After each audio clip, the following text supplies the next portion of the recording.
Në kaos, një qeveri që e zbraz Kosovën, një qeveri që krijon krizat të njepasnjeshme dhe status quo, dhe një njeri që ka parashikueshmëri, garanton stabilitet, e ka depolarizuar skenën politike. Kur ka ndodhur në historinë politike të Kosovës që një lider i opozitës të ulet për të gjetur zgjidhje bashkë me kryeministrin e vendit. Zoti Hamza e ka dëshmuar që për interesin e Kosovës nuk e ka egon e vet.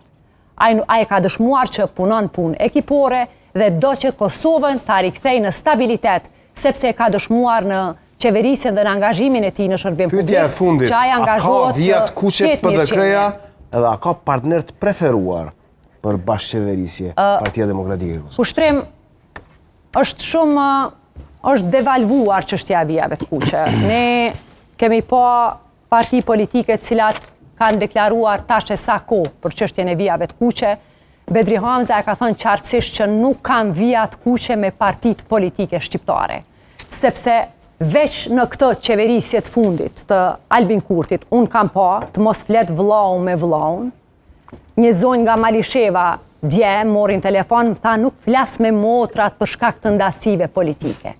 Ne jemi shqiptar dhe unë, zotin Kurti, se kam dëgjuar se dhe një herë të vetme duke folur për bashkim, për koordinim, për ulje, për takim, për gjetje të zgjidhjes.